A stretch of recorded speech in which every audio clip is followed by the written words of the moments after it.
You know, the genesis of the Rotary Club more than 100 years ago was the building of the first toilet.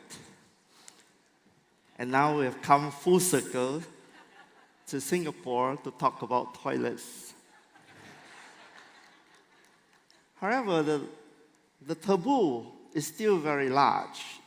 And in the history of mankind, we have broken a lot of taboos. Slavery, apartheid, we have mental health, which was a very big subject here, women equality, and polio vaccines. These were taboo. But the Rotarians have actually broken this taboo and brought it to the center stage and solved these problems. And the last taboo that we have, that's poop. And we have to go to the toilet 6 to 8 times a day, and yours will be half an hour later. But we can't talk about it. And I don't know why, because it's basically a natural human lifestyle. And so when we can't speak about something, this happened. And this is only not so bad because the rest of the people have no toilets. So when I first started, I realized that the world, 40% of the world population didn't have a toilet. And then 2 million people die of diarrhea every year. And this is kind of, when the people say, let's have clean drinking water, you know, it costs very much more if you have to filter feces contaminated water in the rivers. So prevention is cheaper than cure. And the toilet is the cheapest medicine in the world.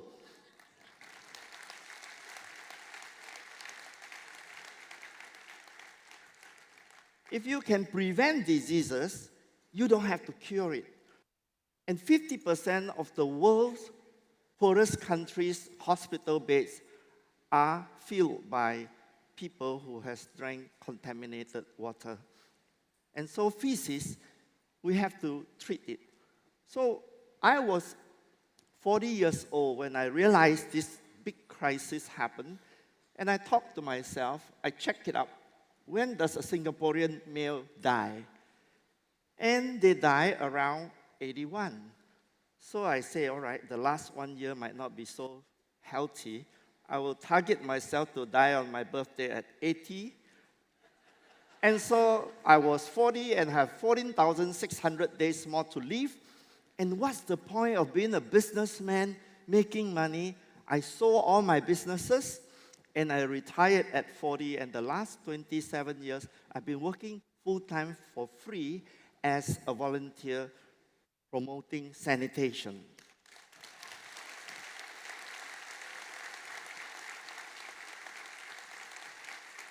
My evil plan was to call ourselves the World Toilet Organization. That sounds like WTO.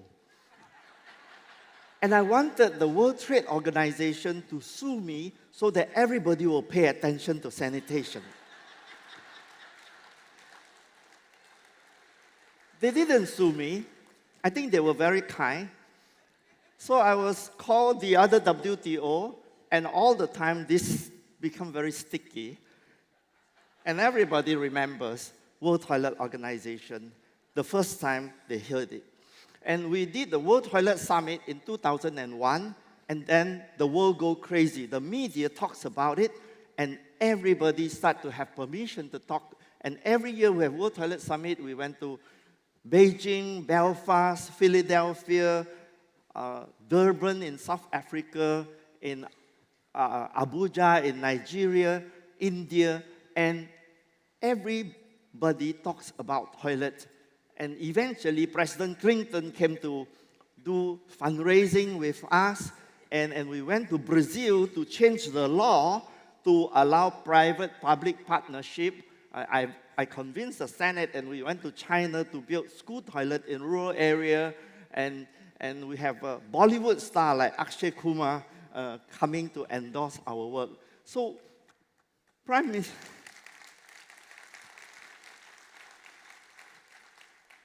Long before Prime Minister Modi started, we worked with President Abdul Kalam in 2007 to help India promote sanitation. And when the president came together with the Crown Prince of the Netherlands, who is now the king, the politicians in India start to realize that actually they can win election promising people toilet. So I started helping whoever wants toilet, I'm going to help you win election. And I went to the media to talk a lot about these people, and eventually Prime Minister Modi built 110 million toilets in India.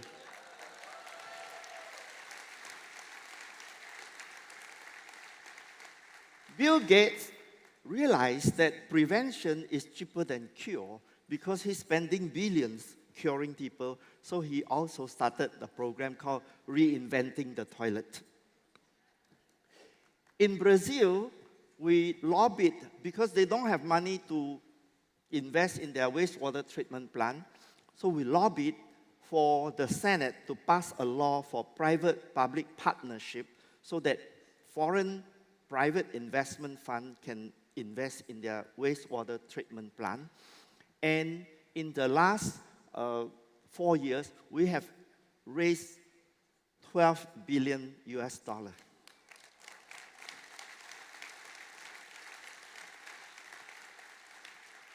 In 2022, we hosted the World Toilet Summit in Nigeria.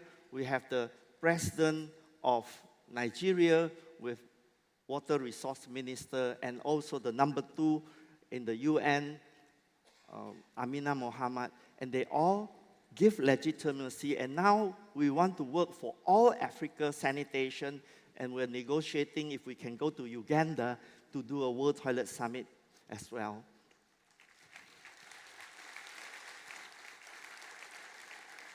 Because there's a lot of toilets built now, we need to train people to clean the toilet, to maintain the toilet, to empty the toilet. So I started 15 World Toilet Colleges in partnership, yes, in partnership with Reckitt.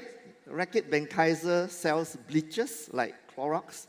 And we started 15 World Toilet Colleges all over India, and we train and place these graduates into jobs for sanitation cleaning.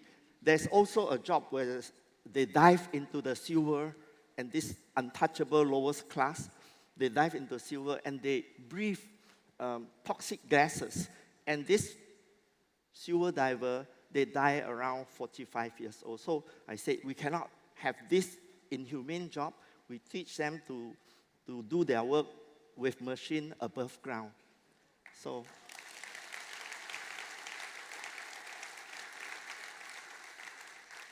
after 13 years of founding of the World Toilet Organization and calling our founding day the World Toilet Day, I persuaded the Singapore government to table a UN resolution for our founding day.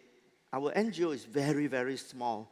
We mostly leverage and work with other partners. So I asked Singapore government to table a UN resolution to adopt our founding day as the official UN Toilet Day, and it was unanimously adopted by 193 countries.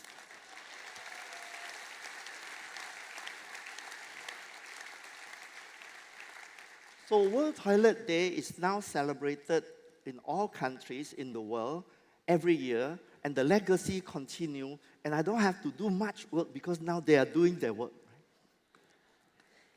In China, President Xi Jinping started to become the champion of China toilet revolution, so I changed into a new costume, cultural revolution guard. We went to the rural area, we raised funds for 17 rural school toilets, and we converted them from a hole in the ground to flush toilet.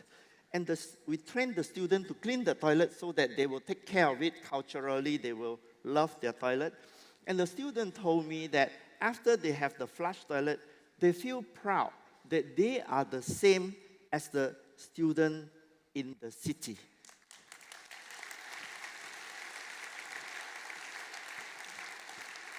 Right now, we work with the Bill and Melinda Gates Foundation, with the Asian Development Bank, to develop a software to price the externality of not having proper sanitation. So we are saying, if you don't have proper sanitation, you thought that you're not spending money, but actually you're spending a lot of money on healthcare, on pollution of river, on loss of tourism income, on productivity, and on potential appreciation of land value.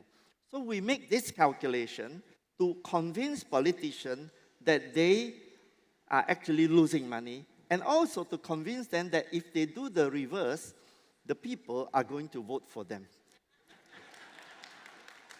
So the legacy is that in the last 27 years, I've got 2.5 billion people gain access to proper sanitation.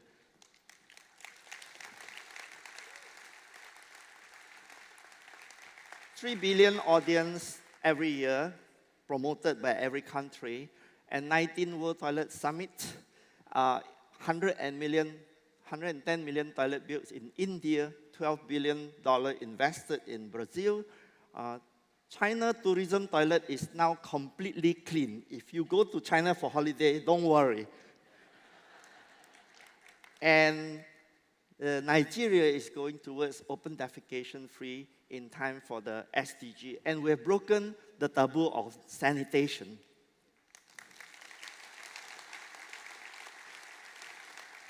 So what we say is that when we leverage everybody to work with everybody, it becomes like a forest ecosystem.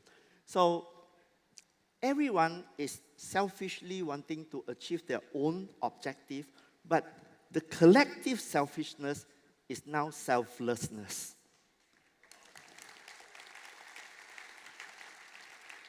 So now to end my speech, I would like you to take out your cell phone and click this QR code. I'll walk to a side. and then you can join us, because what I want to do is to create a support for Rotary International WASH, and to create a group of volunteers to become like a shared services center for sanitation. And every club in the world that want to do sanitation can do plug and play from us. That means you don't have to worry about what technology, how much does it cost, who to work with, and all the training we will be doing. If you contact us, we'll start to form this. And this is my call to action. And everybody, let's go back to Paul Harris' spirit of toilets and work together. Thank you very much.